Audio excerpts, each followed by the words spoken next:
Qu'est-ce que le péché? Le péché est une question de choix liée à notre libre arbitre, ou alors le péché est une question liée à notre condition, à notre nature pécheresse dans laquelle nous sommes nés. Dans la parole de Dieu, nous voyons des exemples précis qui nous démontrent que le péché qui nous condamne est celui qui est lié à notre libre arbitre. Choisir les ténèbres au lieu de choisir la lumière. Quand nous avons la connaissance. Et nous voyons clairement qu'avec l'exemple de Lucifer dans le ciel, dans Ézéchiel chapitre 28, nous voyons bien que Lucifer était un astre brillant, fils de l'aurore, comme il est déclaré, comme il est décrit dans Ésaïe chapitre 14. Mais Lucifer, dans sa pureté, a péché. Et nous avons aussi l'exemple d'Adam et Ève. Dans Genèse chapitre 1 et 2, nous voyons bien Adam et Ève qui sont dans leur perfection humaine, dans leur nature. Mais néanmoins, Adam et Ève ont mangé du fruit de la connaissance du bien et du mal. Donc, si le péché est lié à notre nature parce que nous sommes dans cette nature, alors nous sommes condamnés, ça n'aurait pas de sens. Parce qu'Adam et Ève ont péché dans une nature parfaite. Lucifer a péché dans une nature parfaite. Donc, ils ont eu le libre arbitre.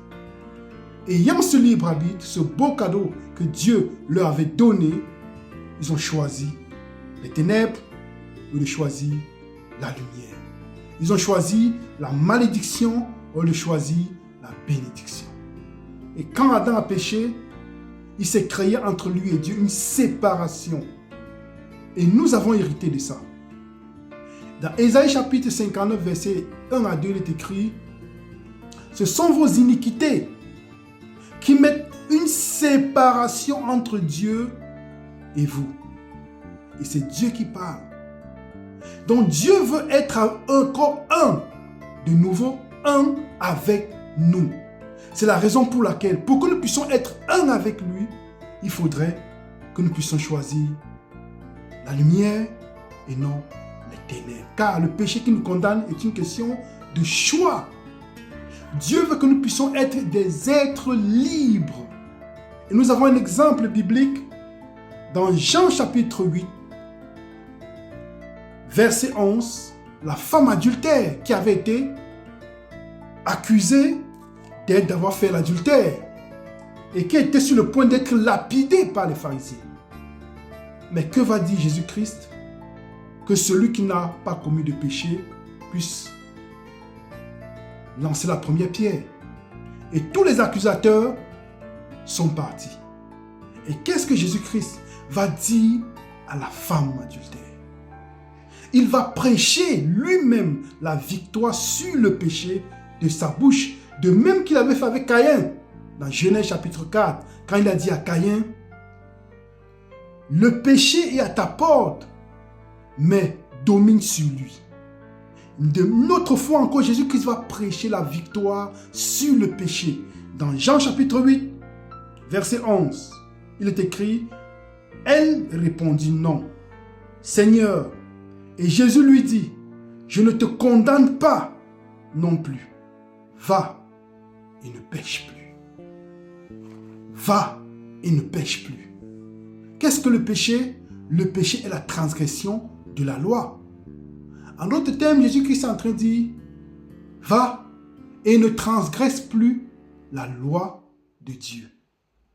Il est en train de dire, va et fais comme moi, parce que je veux que tu sois libre.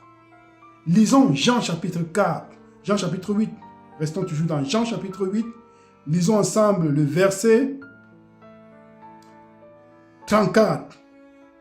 En vérité, je vous le dis, leur répliqua Jésus, quiconque se livre au péché est esclave du péché. Mais Jésus-Christ est venu pour nous rendre libres. Libres de quoi? Du péché. Et à nous aussi aujourd'hui, il nous dit, va et ne pêche plus. Va et ne transgresse plus la loi de Dieu. Va, choisis la vie et non la mort. Va, choisis la lumière et non les ténèbres.